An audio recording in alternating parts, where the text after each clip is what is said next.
চেয়ারটিতে বসলে মানুষ স্পিকার প্রতি মুহূর্তে মনে হয় যে আগুনে তপ্ত হিট আসছে মানুষ স্পিকার। হাসার কিছু নেই, আমি যা ফিল করি আমি আপনাদেরকে তাই বলছি, মানুষ স্পিকার এই চেয়ারের থেকে উঠে দাঁড়িয়ে আপনার সামনে বক্তব্যে আমি হয়তো অনেক পপুলার কথা বলতে পারতাম, যেটাতে আরো অনেক বেশি তালি হতো মাননীয় স্পিকার। কিন্তু এই চেয়ার আমাকে বলে যে আমি সবসময় পপুলার কথা বলতে পারি না, আমাকে সেটাই বলতে হবে।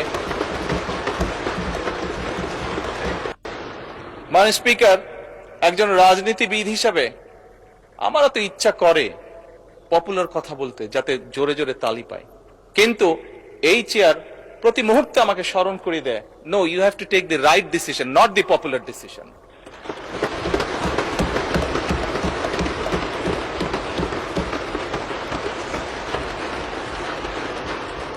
মাননীয় স্পিকার, আপনার মাধ্যমে আজকে এই সংসদের এই সবুজ চেয়ারে যারা বসে আছেন, আমি মনে করি আজকে বোধহয় আমাদেরকে সিদ্ধান্ত নিতে হবে যে আসুন আমরা পপুলার ডিসিশনে আলাপ করব না, আমরা আলাপ করব সঠিক ডিসিশনের ব্যাপারে, রাইট ডিসিশনের ব্যাপারে। মাননীয় স্পিকার, আজকে এই সংসদ অধিবেশনের শেষ দিন, আজকে অধিবেশন শেষ হয়ে যাবে।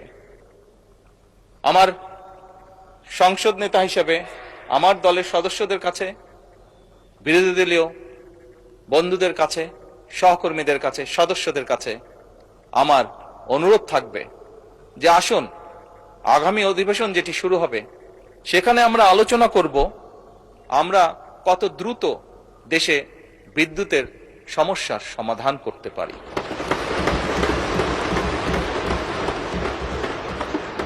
মাননীয় স্পিকার, আমরা আলাপ করতে চাই, আমি আলাপ করতে চাই আগামী সংসদে কত দ্রুত আমরা কত বেশি সংখ্যক মানুষের কর্মসংস্থান, দেশেই হোক বিদেশি হোক, তৈরি করতে পারি। মাননীয় স্পিকার, এই সংসদে দাঁড়িয়ে আমি আলাপ করতে চাই যে আমাদের শিক্ষা প্রতিষ্ঠান, আমাদের হাসপাতালগুলোতে কত দ্রুত শিক্ষা এবং চিকিৎসা সুবিধা আমরা পৌঁছে দিতে পারি।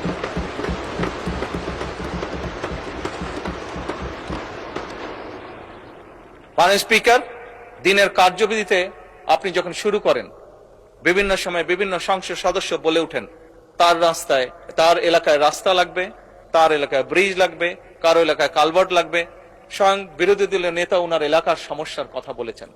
মাননীয় স্পিকার, আমরা যদি দেশের পরিস্থিতি স্থিতিশীল রাখতে না পারি, দেশে আমরা যদি অর্থনৈতিকভাবে শক্তিশালী করতে না পারি, মাননীয় স্পিকার, বর্তমান প্রেক্ষাপটে যেখানে 30 লক্ষ কোটি টাকার ঋণ নিয়ে এই সংসদ দেশ পরিচালনা শুরু করেছে, সেই দেশকে আমরা এগিয়ে নিতে পারবো না।